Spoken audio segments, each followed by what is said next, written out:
बिस्मिल्लाहिर्रहमानिर्रहीम। मैं हूं doctor Raja Mehdi Hasan, senior consultant cardiologist Benazir Bhutto hospital Rawalpindi. और जैसे कि आप जानते हैं कि हमारा जो चैनल है, हम प्रिवेंशन ऑफ हार्ट डिजीज़ पे काम कर रहे हैं, यानी प्रिवेंटिव कार्डियोलॉजी पे। और इसका मकसद लोगों को अमराज कल्ब से मुतल्लिक आगाही फराहम करना है।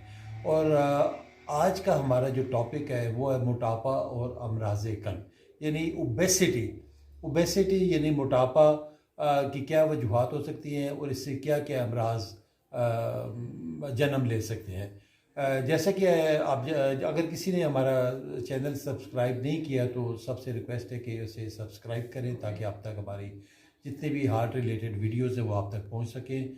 और क्योंकि ये दिल के मुतल्लिक बात होती है तो एक मैं शेर भी साथ आपको सुनाया करूँगा। दिल है तो जान है, जान है तो जहान है। जो ओबेसिटी है, इसका जो मेन फोकस है वो फूड रिलेटेड है, यानी due to increase in food intake, especially junk food, यानी इसका खाने से तल्लक है। और 80% जो मोटापा है, 80% मोटापा खाने के साथ इसका तल्लक है। अगर इसको हम थोड़ा सा एलेबोरेट करें तो जो बॉडी मास इंडेक्स होता है, यानी अगर आपको हाइट और वेट पता है तो आपकी एक नॉर्मल जो BMI बॉडी मास इंडेक्स होता है वो 25 तक हम कहते हैं कि नॉर्मल है। 25 और 30 के इन बिटवीन अगर हो जाए तो हम कहते हैं कि दैट इज़ ओवरवेट। और अगर 30 से ज़्यादा हो जाए तो हम कहते हैं कि ये बंदा या और जो है मोटापे का शिकार है, दैट ही और शी इज़ ओबीस। देखने में यही आया है कि हमारा ज़्यादातर जो फोकस है वो खाने के ऊपर होता है। पैदाइश से लेके मर्ग तक मैं समझता हूँ कि हम लोग खाते ही रहते हैं। बल्कि बड़ा बाद का अफसोस भी होता है कि शादी ब्याह पे चले जाए, मर्ग पे चले जाए, किसी की बर्थडे पे चले जाए, सिर्फ़ और सिर्फ खाना हम लोगों का मुकद्दर बना होता है। यकीन करें कि जब हम लोगों की प्लेटें देखते हैं भरी होती हैं और इस तरह लगता है कि जैसे ये ज़िंदगी का आखिरी खाना है और इसके बगैर शायद पता नहीं ज़िंदगी हमारी ख़त्म हो जाएगी। और बड़ा दुख के साथ कहना पड़ता है कि हम लोग ख्याल नहीं करते, ना देखते हैं कि क्या चीज़ खा रहे हैं। चिकनाई वाली चीज़ें होती हैं, तली हुई चीज़ें होती हैं, और ये सारा आपकी मोटापे का बायस बनती है। हमारे प्यारे नबी हज़रत मोहम्मद सल्लल्लाहु अलैहि वसल्लम ने भी फरमाया कि भूख रख कर खाएं। उन्होंने ये भी कहा कि पेट को 3 हिस्सों में डिवाइड करें, एक हिस्सा खाने के लिए हो, एक हिस्सा पानी के लिए और एक हिस्सा हवा के लिए हो।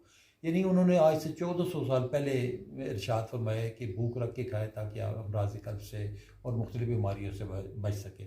इसी तरह हज़रत अली करमुल्लाह वजह नबी आज से 1400 साल पहले फरमाया कि बहुत ज़्यादा पेट भर के मत खाएं, इससे ना सिर्फ दिल के अमराज हो सकते हैं बल्कि पेट की और आंतड़ियों की भी मुख्तलिफ बीमारियाँ लगने का अंदेशा रहेगा।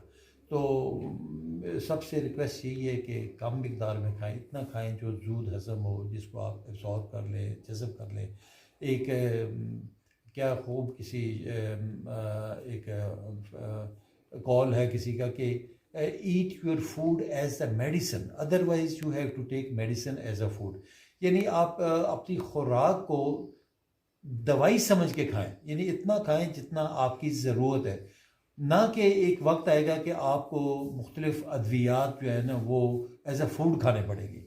यानी हम प्रैक्टिकली यकीन करें, देखते हैं कि लोग जो हमारे पास हार्ट अटैक के बाद आते हैं, फेलियर में चले जाते हैं, कार्डियोमायोपैथीज़ में चले जाते हैं, 14 साथ उनको शुगर, ब्लड प्रेशर, ये सारी बीमारियाँ लाक होती हैं और वो 14 मेडिसिन लोग खा रहे होते हैं।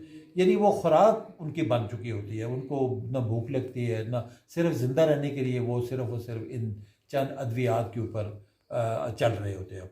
तो बेसिकली अगर मैं अभी आपको बताऊं कि ओबेसिटी यानी मोटापे का फ़लसफ़ा क्या है, इसकी क्या वजह क्या है, तो इसमें सिंपली मैं ये कहूँगा कि जो आपकी एक बॉडी की जो रिक्वायरमेंट है, हमारी जो कैलोरीज होती है, हमारी एक नॉर्मल एडल्ट्स की जो प्रॉपर जो रिक्वायरमेंट है वो 1500 कैलोरीज तक हम कहते हैं।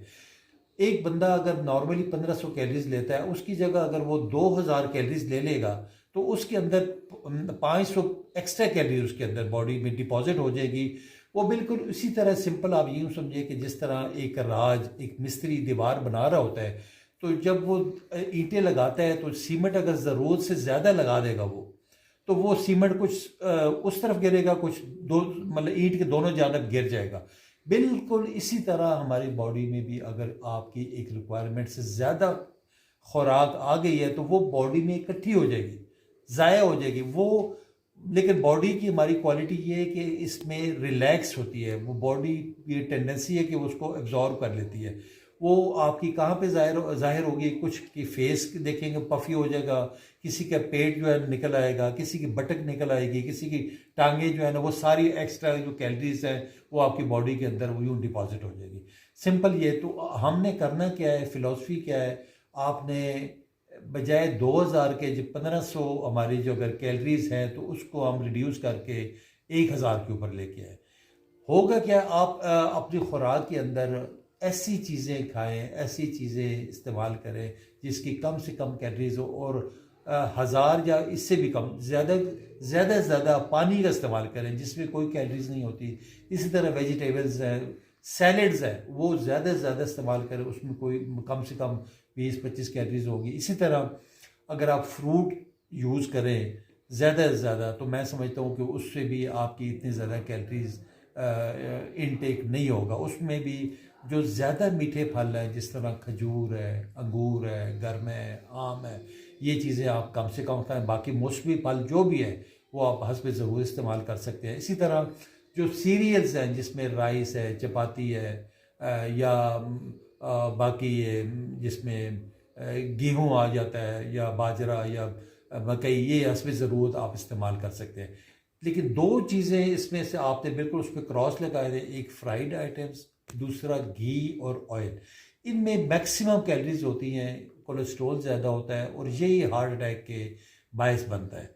तो इसमें जो मेरी सजेशंस होंगी आप लोगों के लिए, चंद पॉइंट्स मैं बताना चाहूँगा, उस पर आप अमल करके यकीन करें कि आप अपने आप को खूबसूरत, स्मार्ट और ओबेसिटी से दूर रह सकते हैं। नंबर 1, अपने जब भी खाने का टाइम हो, टेबल के ऊपर आपके पानी और फ्रूट्स और सैलड ये चीज़ें पड़ी होनी चाहिए। आधा घंटा पौना घंटा पहले आप उससे पेट भर लें तो उसके बाद खाने के लिए आपके पास गुंजाइश बहुत कम रह जाएगी। तो ये एक बहुत बड़ी मतलब वो है, उसमें ज़्यादा फ्रूट सैलड्स खाने से पहले आप ज़्यादा से ज़्यादा इस्तेमाल करें ताकि आपका पेट भर जाए और मज़ीद आपको ज़्यादा तलब न रहे। ये सिर्फ उनके लिए जो हेल्थ कॉन्शियस हैं या हार्ट डिजीज़ कॉन्शियस लोग हैं वो ये यूज़ कर सकते हैं। एक इम्पॉर्टेंट चीज़ है कि मेरा सबसे रिक्वेस्ट होगी कि ट्राउज़र्स यानी पैंट पहन के रखें आप। आपको अपनी कमर का साइज़ का, वेस्ट का साइज़, फर्ज करो आपको 36 है तो आपको अंदाज़ा रहेगा कि आपकी वेस्ट बढ़ रही है या घट रही है। कम भी हो रही है तो फिर भी आपको अंदाज़ा होगा। अगर वेस्ट मतलब उसमें अगले दिन अगर पता लगता है कि आपको वेट बढ़ गया तो वो भी आपको अंदाज़ा होगा। क्योंकि शलवार ऐसी चीज़ है जिसके अंदर आप लोगों ने नाड़ा पहना होता है, तो उसको ढीला करते जाए तो आपको पता नहीं चलेगा कि आपकी वेस्ट बढ़ रही है या घट रही है। मेरी सबसे रिक्वेस्ट यही होगी कि इसको आप ट्राउज़र यूज़ करें। और साथ जो एक और इम्पॉर्टेंट चीज़ है, जो ब्रिस्क वॉक यानी 40 मिनट्स ऑफ ब्रिस्क वॉक, मैं हमेशा कहता हूँ कि 40 minutes walk a day keeps the doctor away.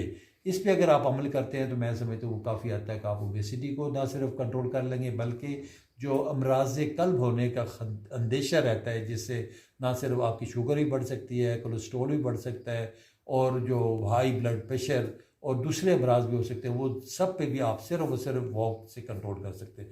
लेकिन एक चीज़ मैं बताता जाऊँ कि आपकी वॉक से आपकी 20% आपकी रिडक्शन हो जाती है। आपकी ओबेसिटी ज़्यादा से ज़्यादा कंट्रोल आपका 80% आपके फूड से है। फूड को कंट्रोल करेंगे तो आप, मैं समझता हूँ, काफ़ी हद तक अपने आप को बचा सकते हैं। एक जो और इम्पॉर्टेंट चीज़ है, अपने खाने के अंदर आप ऑयल, घी, शुगर, ये 3 चीज़ें ऐसी हैं जो आपको ये कैलोरीज रिच है। इसमें मतलब कोई ऑयल आप लोगों ने नहीं यूज़ करना, कोई घी नहीं यूज़ करना, सारे ये फैंसी नाम हैं। कोई ये छली वाला तेल है तो ये जी सनफ्लावर ऑयल है, ये ऑलिव ऑयल है, इस सब का वो कहते हैं बाप दादा एक ही है। इन सब में ट्राइग्लिसराइड्स मौजूद होते हैं जो, और कैलोरीज बेतहाशा होती है। ये सब ख़तरनाक है, न सिर्फ अमराज़ क़ल्ब का बल्कि मुख्तलिफ़ और भी बीमारियों का बायस बनते हैं। तो सबसे मेरी रिक्वेस्ट यही है कि मेरी इन हदायत पे अमल करके आप अपने आप को एक खूबसूरत, स्मार्ट और ओबेसिटी से बच के और अमराज़ क़ल्ब से बच के एक अच्छी ज़िंदगी गुजार सकते हैं। बहुत शुक्रिया, थैंक यू वेरी मच।